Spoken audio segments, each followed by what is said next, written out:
Hana mến chào cô bác, anh chị và các bạn. Hôm nay Hana chia sẻ cách pha bột và cách làm nhân cho món bánh cuốn lá dứa tráng chảo, sao cho vỏ bánh có độ dai dai giòn giòn. Phần nhân thì đậm đà, ăn hoài không ngán. Để chuẩn bị phần nhân, Hana sử dụng 100g đậu xanh cà. Sau khi vo thật sạch, thêm nước ấm vào, mình ngâm khoảng 2 tiếng cho đậu xanh nở. Sau khi đậu xanh nở, đem vo lại một lần nữa cho sạch. Sau đó cho vào nồi, thêm vào 80g nước cốt dừa, 1/4 muỗng cà phê muối, 1 muỗng canh đường cát và chế vào 250ml nước, sao cho phần nước ngập đậu và khuấy đều lên.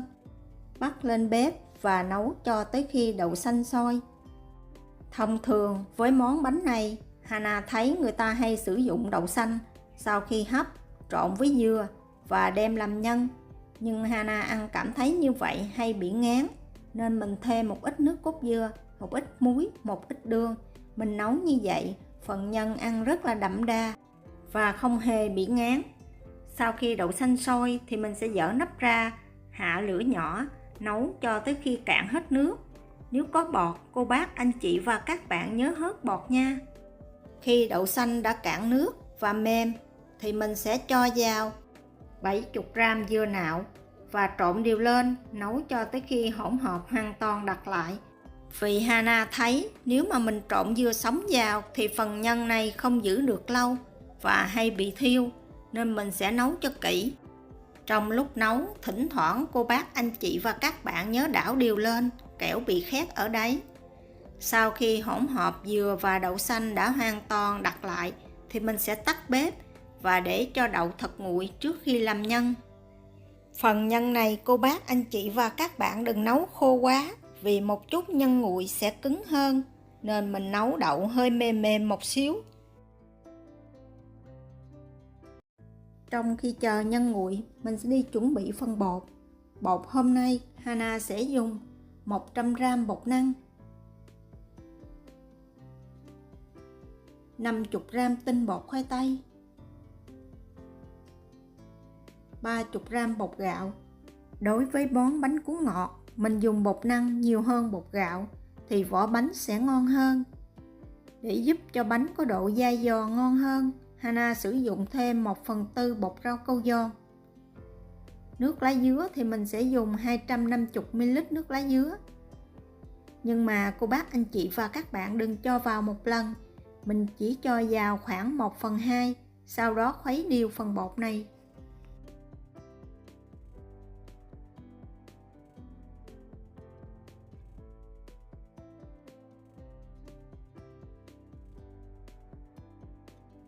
Để bột bánh có độ dai giòn nhưng mà không bị cứng thì mình thêm vào 1 muỗng canh dầu ăn, sau đó khuấy đều dầu và bột.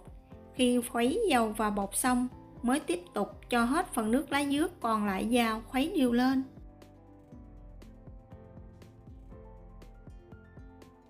Để bột bánh được thơm ngon hơn thì mình thêm vào 2 muỗng canh nước cốt dừa, khuấy đều và để qua một bên.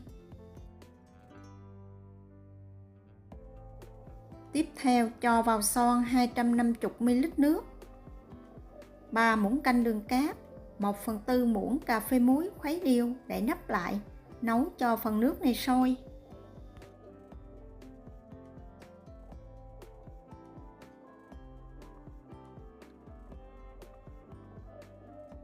Khi nước sôi thì mình sẽ tắt bếp, khuấy đều tô bột lúc nãy lên, sau đó cho từ từ phần nước sôi này vào, vừa cho vừa khuấy.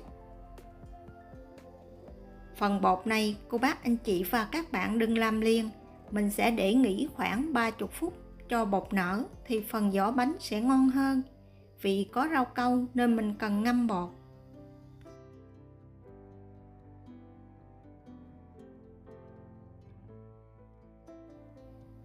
Ngoài màu lá dứa ra, cô bác, anh chị và các bạn cũng có thể pha thêm màu khác. Chỉ cần thay nước lá dứa bằng nước thường, đường cát bằng đường thốt nốt. Mình sẽ dùng 40g, cũng đun sôi và cho vào tô bột. Nhưng đối với bột đường thốt nốt thì cô bác, anh chị và các bạn sau khi khuấy xong, mình nhớ lọc qua rây để loại bỏ cặn.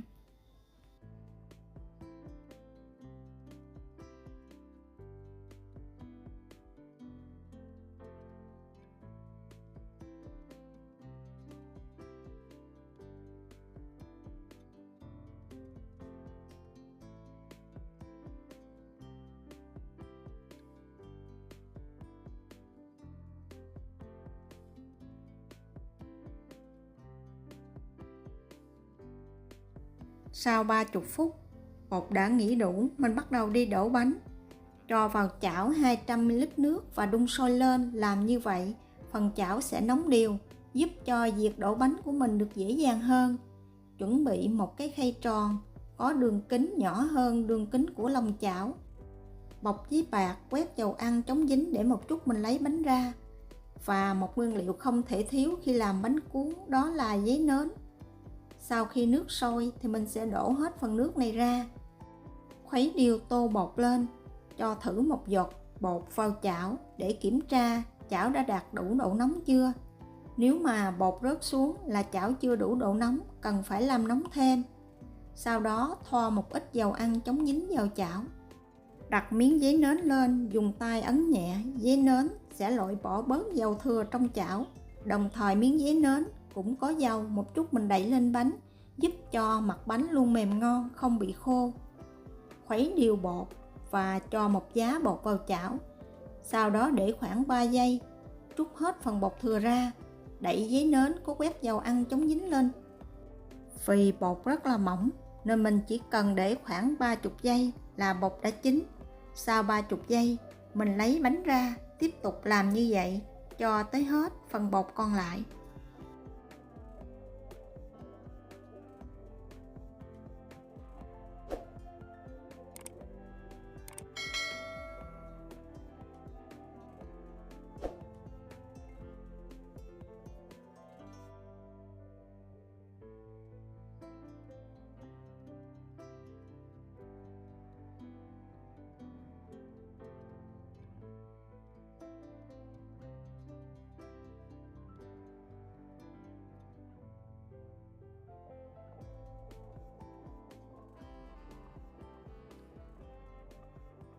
Với cách pha bột bánh cuốn lá dứa này thì vỏ bánh luôn có độ dai dai giòn giòn, vị ngọt nhẹ.